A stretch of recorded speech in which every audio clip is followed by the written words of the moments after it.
Hi viewers, ഇന്ന് നമ്മൾ discuss ചെയ്യാൻ പോകുന്നത് ഫ്രഞ്ച് റെവല്യൂഷൻ പാർട്ട് 3 ആണ്.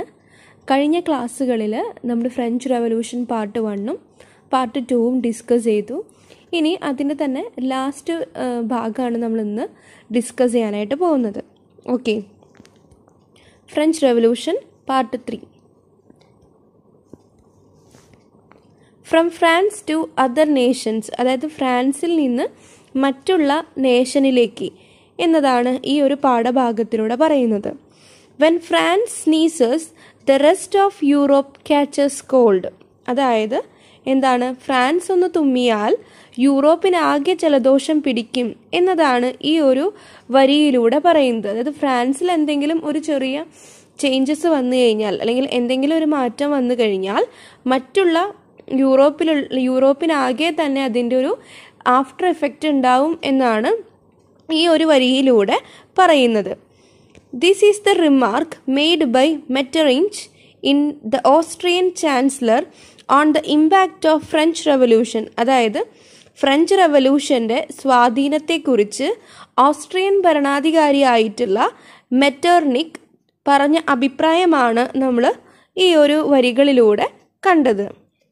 Y did he remark so, എന്തുകൊണ്ടാണ് ആൾ ഇങ്ങനെ പറഞ്ഞത്? അതായത് ഫ്രഞ്ച് അല്ലെങ്കിൽ നമ്മുടെ ഫ്രാൻസ് ഒന്ന് തുമ്മിയാൽ മറ്റുള്ള യൂറോപ്പിനാകെ തന്നെ ജലദോഷം പിടിക്കും എന്നുള്ള ഒരു പ്രസ്താവന എന്തുകൊണ്ട് പറഞ്ഞു എന്നുള്ളത് നോക്കാം.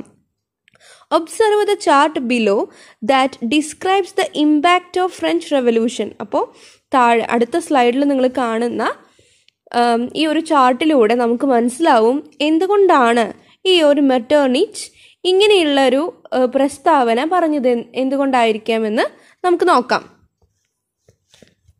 ഇൻഫ്ലുവൻസ് ഓഫ് ഫ്രഞ്ച് റെവല്യൂഷൻ, അതിൽ ആദ്യത്തെ പോയിന്റ് ആണ് stimulated all the later revolutions in the world. അതായത് ഈ ഒരു ഫ്രഞ്ച് റെവല്യൂഷനിലൂടെ മറ്റുള്ള, അതായത് ഇനി വരാൻ പോകുന്ന എല്ലാ റെവല്യൂഷനും ഒരു സ്റ്റിമുലേഷൻ നൽകി, ഒരു ഉത്തേജനം നൽകി. അതായത് ഈ ഒരു ഫ്രഞ്ച് റെവല്യൂഷൻ കണ്ടുകൊണ്ട് മറ്റുള്ള സ്ഥലങ്ങളിലും വിപ്ലവങ്ങൾ വരാനായിട്ടൊരു ഉത്തേജനം ഈ ഒരു ഫ്രഞ്ച് റെവല്യൂഷൻ നൽകി എന്നതാണ് ഫസ്റ്റത്തെ point. entered the feudal system in Europe and threatened the autocratic rules. അതായത് ഫ്യൂഡൽ സിസ്റ്റം, ഒരു ഫ്യൂഡൽ വ്യവസ്ഥ യൂറോപ്പിൽ അവസാനിക്കുകയും അതോടൊപ്പം തന്നെ ഓട്ടോക്രാറ്റിക് ആയിട്ടുള്ള ഒരു സ്വേച്ഛാധിപരമായിട്ടുള്ള റൂളിനെ അവർ ത്രെട്ടൺ ചെയ്യുകയും ഭീഷണി നൽകുകയും ചെയ്തിരുന്ന ഒരു റെവല്യൂഷൻ ആയിരുന്നു എന്ത്, French revolution. Proclaimed that nation is not merely a region but the people. അതായത് നേഷൻ എന്ന് പറയുന്നത്, അല്ലെങ്കിൽ നമ്മുടെ രാജ്യം എന്ന് പറയുന്നത് ഒരു റീജിയൻ, ഒരു പ്രദേശം മാത്രമല്ല, അതെന്താണ്, അത് ജനങ്ങളാണ് എന്നുള്ള ഒരു മൂല്യം അല്ലെങ്കിൽ ആണെന്നുള്ള ഒരു അവബോധം ക്രിയേറ്റ് ചെയ്തു. Contributed the concept of people's sovereignty, അതായത് ജനങ്ങൾക്കൊരു പരമാധികാരം വേണം എന്നുള്ളൊരു കൺസെപ്റ്റ് സംഭാവന ചെയ്തു. led to the emergence of the nationalism, ദേശീയത എന്നുള്ളൊരു കൺസെപ്റ്റ് എമർജ് ചെയ്യുന്നതിന് കാരണമായി. Helped the growth of middle class, അതായത് മിഡിൽ ക്ലാസ് ആയിട്ട് നിൽക്കുന്ന ആളുകളുടെ വളർച്ചയ്ക്ക് കാരണമാക്കി. Spread the ideas of equality, liberty and fraternity, അതായത് എന്താണ്, സമത്വം, അതുപോലെ തന്നെ ലിബർട്ടി, ഫ്രെറ്റർണിറ്റി തുടങ്ങിയ ഐഡിയാസൊക്കെ സ്പ്രെഡ് ചെയ്തു. അപ്പോൾ ഇങ്ങനെയുള്ള കാരണങ്ങൾ കൊണ്ടാണ് ഫ്രഞ്ച് റെവല്യൂഷൻ എല്ലാ മേഖലകളിലും ഒരുവിധം ചേഞ്ചസ് അല്ലെങ്കിൽ ഒരു സ്വാധീനം ചെലുത്തിയിട്ടുണ്ട്. അപ്പോൾ അതുകൊണ്ടാണ് ഈ ഒരു മെറ്റർനിച്ചിൻ്റെ വാക്കുകൾ വാക്കുകളിലൂടെ നമുക്ക് മനസ്സിലാക്കേണ്ട കാര്യം. ഇനി നമുക്ക് നോക്കാം നെക്സ്റ്റ് സ്ലൈഡിൽ ഡിക്ലറേഷൻസ് എന്തൊക്കെയാണെന്നുള്ളത് നമുക്ക് നോക്കാം. അതായത് അവിടുത്തെ പ്രസ്താവനകൾ എന്തെല്ലാമാണ് എന്നുള്ളത് നമുക്ക് ജസ്റ്റ് നോക്കാം. അതിൽ ആദ്യത്തെയാണ് men are born and remain free and equal in rights. അതായത് എന്താ പറയുക, പുരുഷന്മാർ ബോൺ ചെയ്തത് എന്താണ്, ഫ്രീ ആണ്, അവർക്ക് ഈക്വൽ റൈറ്റ്സ് ആണുള്ളത്, എല്ലാവരും ജനിക്കുന്നത് ഫ്രീ ആയിട്ടാണ്. അത് മാത്രമല്ല എന്താണ്, എല്ലാവർക്കും ഒരു ഈക്വൽ റൈറ്റ്സ് ഉണ്ട്. The main aim of all political association in preservation of the natural and imprescriptible rights of men. These rights are liberty, property, security and the resistance to oppression. അതായത് ഏതൊരു political അസോസിയേഷനും എന്ന് പറയുന്നത് അതായത് എന്തൊരു ഇതാണെങ്കിൽ എല്ലാ രാഷ്ട്രീയ കൂട്ടായ്മകളും യുടെ ലക്ഷ്യം എന്താന്ന് പറയുന്നത് മനുഷ്യന് സ്വാഭാവികമായിട്ടുള്ള ഒരു അവിഭാജ്യമായിട്ടുള്ള ഒരു അവകാശങ്ങൾ നേടിക്കൊടുക്കുക, സംരക്ഷിക്കുക എന്നുള്ളതാണ്. അതായത് ഒരു പ്രിസ്ക്രൈബ്ഡ് ആയിട്ടുള്ള റൈറ്റ്സ് നൽകുക എന്നല്ല, സ്വാഭാവികമായിട്ടുള്ള ഒരു സംരക്ഷണം നൽകുക. അവയിലൂടെ എന്താണ്, സ്വത്ത്, സ്വാതന്ത്ര്യം തുടങ്ങിയ സുരക്ഷിതത്വം,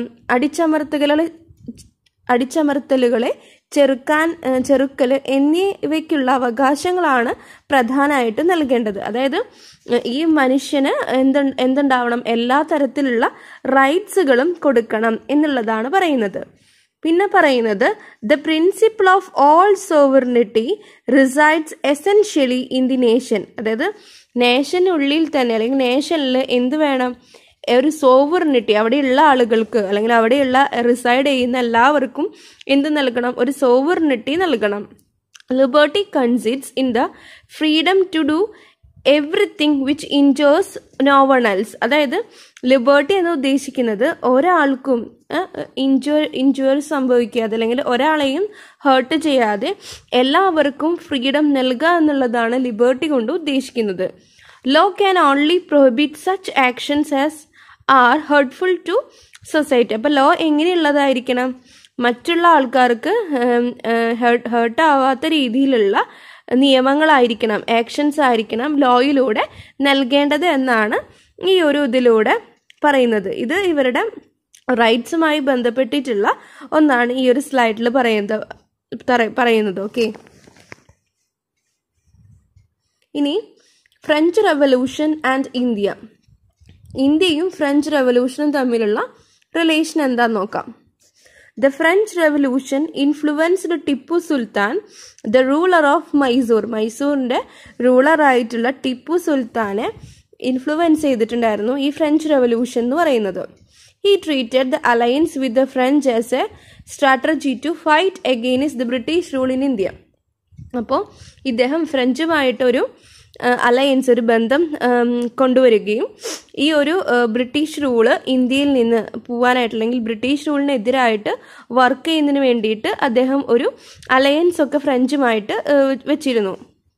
He adopted the name of citizen Tippu and planted the tree of liberty at the Srirangapatna, his capital. അപ്പോൾ ഇദ്ദേഹത്തിൻ്റെ മൈസൂരിൻ്റെ ക്യാപിറ്റൽ ആയിട്ടുള്ള ശ്രീരംഗപട്ടണത്തിൽ അദ്ദേഹം ട്രീ ഓഫ് ലിബർട്ടി എന്ന് പറഞ്ഞിട്ടുള്ള ഒരു പ്ലാന്റ് നടുകയും അതിന് citizen he adopted the citizen Tippu and also he planted the tree of liberty at Srirangapatna in his capital. He also took membership in the French club Jacobin. ജാക്കോബിനിൽ French ക്ലബ്ബായിട്ടുള്ള ജാക്കോബിനിൽ അദ്ദേഹം ഒരു ക്ലബിൽ മെമ്പർഷിപ്പ് എടുക്കുകയുണ്ടായി. ഇനി നെക്സ്റ്റ് നമ്മൾ നോക്കുന്നത് നെപ്പോളിയൻ ആൻഡ് ഫ്രഞ്ച് റെവല്യൂഷൻ. നെപ്പോളിയനും ഫ്രഞ്ച് റെവല്യൂഷനും. അപ്പോൾ ഇതൊരു പ്രധാനപ്പെട്ട ഭാഗമാണ്. The French who revolted the noble aims had to survive under the autocratic rule of Napoleon Bonaparte for a short period.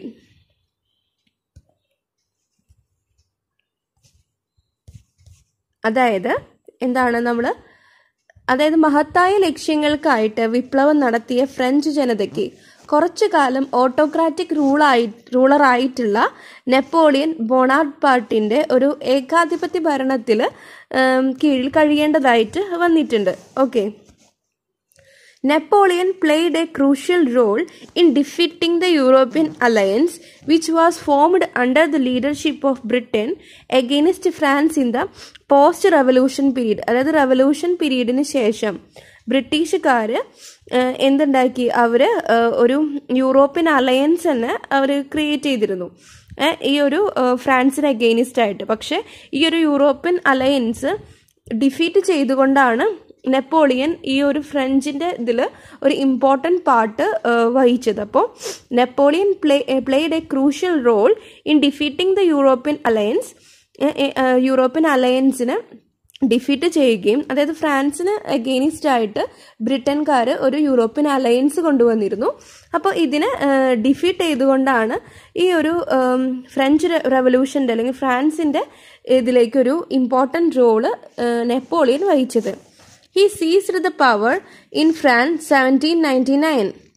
അപ്പോൾ ഇദ്ദേഹം ഫ്രാൻസിൻ്റെ അധികാരം പിടിച്ചെടുത്തത് 1799.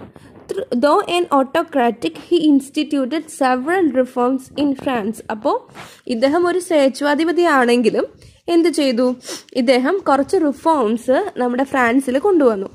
Those reforms stimulated by the ideas and aims of the French Revolution. അപ്പോൾ ഈ ഒരു reforms, ഇദ്ദേഹത്തിന് ഈ reforms നമ്മുടെ ഫ്രഞ്ച് റെവല്യൂഷനിൽ ഒരു പ്രധാനപ്പെട്ട ആശയങ്ങളും ലക്ഷ്യങ്ങളും ഉത്തേജിപ്പിക്കുന്ന രീതിയിൽ വന്നതാണ്, അതിനെ സഹായിച്ചു എന്നാണ് പറയുന്നത്. നെക്സ്റ്റ് നമ്മൾ നോക്കുന്നത് എന്തൊക്കെ റിഫോംസ് ആണ് ഇദ്ദേഹം ചെയ്തതെന്നുള്ളത് നോക്കാം. ഒന്ന്, farmers were made the owners of land. അതായത് കർഷകർക്ക് എന്തായി, ലാൻഡിൻ്റെ ഉടമസ്ഥാവകാശം നൽകി. Formed sinking fund with the aim to avoid public debt. Public debt ഇല്ലാതാക്കുന്നതിന് വേണ്ടിയിട്ട് ഒരു സിങ്കിങ് ഫണ്ട് ഫോം ചെയ്തു. Constructed several roads for transportation. അതായത് യാത്രകൾക്കായിട്ട് അല്ലെങ്കിൽ ഗതാഗതത്തിനായിട്ട് കുറേ റോഡുകൾ കൺസ്ട്രക്ട് ചെയ്തു. Exercised states control over the clergy. അപ്പോൾ ഇദ്ദേഹം എന്ത് ചെയ്തു, ക്ലർജിക്ക് എന്ത് ചെയ്തു, സ്റ്റേറ്റ് കൺട്രോള് എക്സസൈസ് ചെയ്യാനായിട്ട് കൊടുത്തു. അതായത് പുരോഹിതന്മാരുടെ മേൽ ഒരു രാജ്യത്തിൻ്റെ നിയന്ത്രണം ഏർപ്പെടുത്തി. Okay. Established bank of France to centralise finance കുറച്ചുകൂടി കേന്ദ്രീകരിക്കുന്നതിന് വേണ്ടിയിട്ട് ഒരു ബാങ്ക് ഓഫ് ഫ്രാൻസ് സ്ഥാപിച്ചു. Prepared a new code of law codifying the existing laws. അതായത് ഇപ്പം നിലനിൽക്കുന്ന ലോസുകൾ ക്രോഡീകരിച്ചുകൊണ്ട് ഒരു പുതിയ നിയമസംഹിത ഉണ്ടാക്കി. ഓക്കെ. അപ്പോൾ ഇത്രയും കാര്യങ്ങളാണ് നെപ്പോളിയൻ ഫ്രഞ്ച് ജനതയ്ക്ക് അല്ലെങ്കിൽ ഫ്രഞ്ചിൻ്റെ ജനതയ്ക്ക് വേണ്ടിയിട്ട് കൊണ്ടുവന്നത്. ഇത് എന്തിനു കാരണമാക്കി, റെവല്യൂഷൻസിൻ്റെ, നമ്മുടെ ഫ്രഞ്ച് റെവല്യൂഷന് ഒരു ഇമ്പോർട്ടൻ്റ് ആയിട്ടുള്ള ഒരു ഐഡിയാസും എയിമും നൽകുന്നതിന് ഈ റിഫോംസ് ഹെൽപ്പ് ചെയ്തു എന്നുള്ളത് മനസ്സിലാക്കാം. നെക്സ്റ്റ് നമ്മൾ പറയുന്നത്, in France nationalism strengthen during the reign of നെപ്പോളിയൻ്റെ ഭരണകാലത്താണ് കുറച്ചും കൂടി നാഷണലിസം സ്ട്രെങ്തൻ ചെയ്തത്. One by one he invited the other European countries. അപ്പോൾ ഇദ്ദേഹം എന്ത് ചെയ്തു, ഓരോ യൂറോപ്യൻ കൺട്രീസിനെ ഇദ്ദേഹം ആക്രമിക്കുകയും കീഴടക്കുകയും ഒക്കെ ചെയ്തു. The European countries feared that the reforms of Napoleon would spread all over Europe. അപ്പോൾ ഇവരെന്ത് വിചാരിച്ചു, ഈ നെപ്പോളിയൻ്റെ ഈ റിഫോംസ് ഒക്കെ എല്ലാ യൂറോപ്പിൽ ഒട്ടൊക്കെ വരും എന്ന് ഇവർ പേടിച്ചു. They organised themselves under the leadership of England. അപ്പോൾ ഇവർ എന്ത് ചെയ്തു, ഒരു ഇംഗ്ലണ്ടിൻ്റെ ലീഡർഷിപ്പിന് വേണ്ടിയിട്ട് പരസ്പരം ഒരു ഓർഗനൈസ് ചെയ്തു. It was the ideals of French revolution and not Napoleon that they were afraid of. അപ്പം ഇത് എന്തിൻ്റെ ഒരു ഐഡിയൽസായി, ഫ്രഞ്ച് റെവല്യൂഷൻ്റെ ഒരു ആശയമായി, അല്ലാതെ നെപ്പോളിയനെ പേടിച്ചിട്ടല്ല, മീൻസ് എഫ്രൈഡ് ആയിട്ടല്ല. Napoleon was defeated by European alliance in the battle of Waterloo and lost his power in 1815. അപ്പോൾ നെപ്പോളിയനെ ഇവരെന്ത് ചെയ്തു, വാട്ടർലൂ എന്ന് പറഞ്ഞിട്ടുള്ള ഒരു ബാറ്റിലിൽ നെപ്പോളിയൻ തോൽക്കുകയും യൂറോപ്യൻ അലയൻസിന് മുന്നിൽ തോൽക്കുകയും അദ്ദേഹത്തിൻ്റെ അധികാരം 1815 നഷ്ടമാവുകയും ചെയ്തു. ഓക്കെ.